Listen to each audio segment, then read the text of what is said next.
when one's, for example, in the question it said, when one hand over the responsibility of one life to the Guru, that doesn't mean that one have to stop doing what they are doing.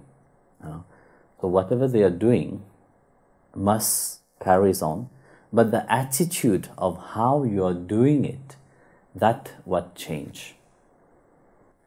So, for example, when you find your spiritual path, and you go into it,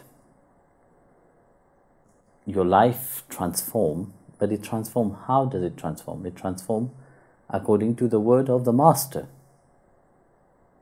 And if you trust what the Master is telling you, that will lead you to where you have to be. But if you listen to your mind, then your mind will always drag you back into the outside world again. You see, in chapter 6, verse 2 of Bhagavad Gita, Lord Krishna said, sannyas, what we call sannyas, is actually yoga. And a true yogi is the one which have renounced the thoughts. So when we look at this verse from Bhagavad Gita itself, here Bhagavan is not talking only about sannyas as somebody who have let go of the world, and renounce itself in a cave or renounce itself in an ashram or whatever. No, we have to understand the deeper meaning of sannyas itself. This, because why we are talking about that, because it's a letting go of certain things, Sannyas means to renounce something, to let go of something. Very often people let go of things on the outside only, and then they enter into the spiritual world, but yet the mind is still attached to the outside.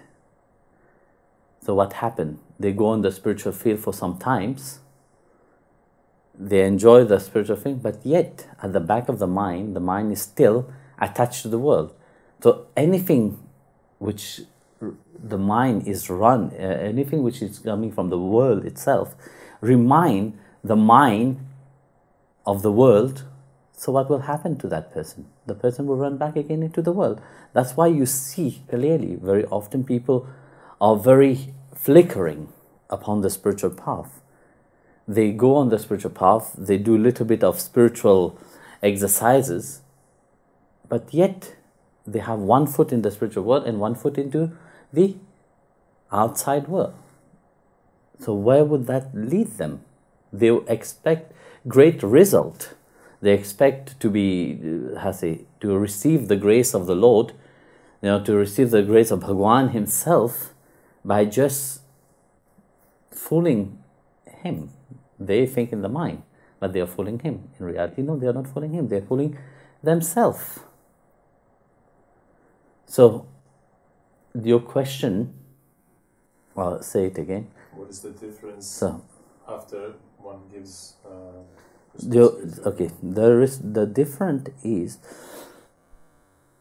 that that transformation what happened into your mind itself, like I was just telling you about that renunciation, that kind of renunciation when somebody just let go of, which means it is called Falgu Vairagya. When you just renounce, just superficial.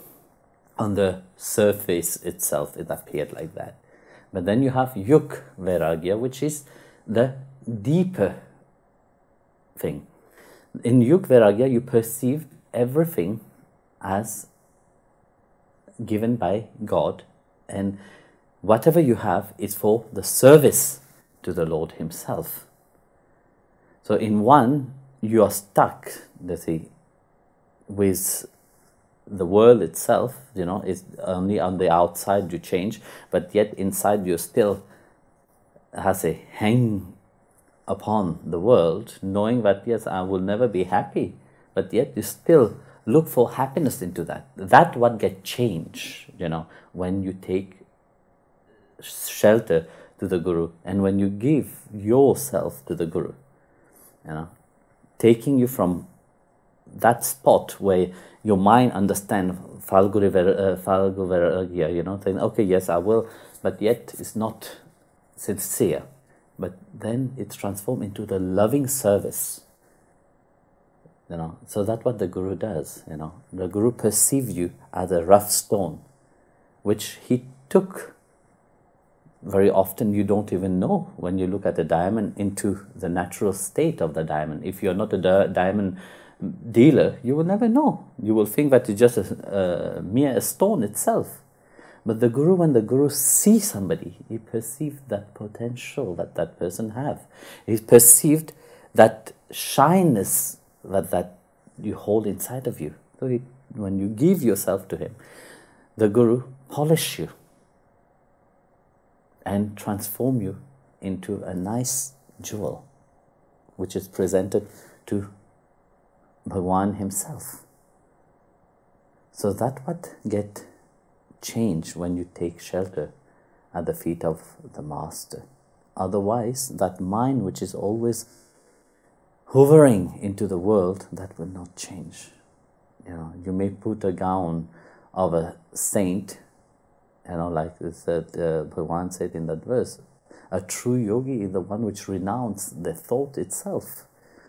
That second part of it is very important to understand. It's not just an external renunciation, but it's also that thoughts itself must transform. So letting go of that thoughts, how we think about. But thoughts is very difficult to transform, because thoughts is so attached to these things. How would you transform the thoughts? Only when you're faced with certain challenges. The mind can be changed only when it is faced with challenges. Otherwise, the mind will never change. But when the challenge is put towards the mind will transform. The mind will accept defeat. There is a beautiful story of a saint. Once a saint was going through a marketplace. As he was going through the marketplace, he saw some nice jalebi, some sweet, probably all of you know about jalebi, it's extremely sweet. So he wanted to, when he saw the jalebi, he wanted to buy some, to get some, but he didn't have any money. So he said to his mind, no, there is no money, let's go home. So as he arrived home, as he was sitting, he went for his meditation, for his prayer. The moment he closed his eyes, what he will see? Jalebi. He will see the sweet hovering in his meditation. So he stopped straight away his meditation. He went for a walk quickly and come back. Again he sat down for his meditation. Again jalebi was flying around. So he went preparing himself to sleep. That night he got such a rough night, because jalebi was everywhere. Jalebi was all around him. His mind was so much into jalebi. So the next day he woke up very early and he worked. He went to look for a job, and he worked so hard, and it was the hottest day on that day. He worked so hard. So finally he got 1 rupee. At that time 1 rupee was a lot of money. So he was passing by again the marketplace, and of course this time he had money, so he went and buy the jalebi to satisfy the mind. So he got 3 kg of jalebi with 1 rupee.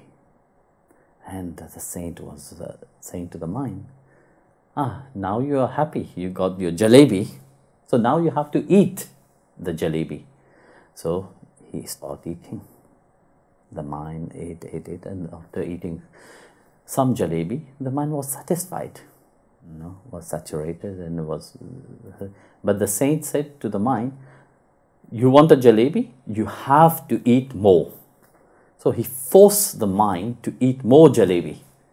So he ate, and then he started to vomit. When you excess eating, automatically you start vomiting. So the saint start to vomit. Then the saint said to the mind, now you have to eat that vomit. So the mind pick the vomit and start eating. So again he vomit until the mind accepted defeat and say, no more jalebi. So you see, this is how it is, Very often we say, yes, we have taken shelter to the Guru. We have given ourselves to the Guru. So what does that mean also, When you give something to somebody, does that belong to you? No, it doesn't belong to you. It becomes the responsibility of the Guru. From your side, you have to trust the Guru. You have to have faith in the Guru. Whatever the Guru is doing is for your benefit. And he knows where to bring you, So this is what you have to do. So change your mind, and really surrender. Very good.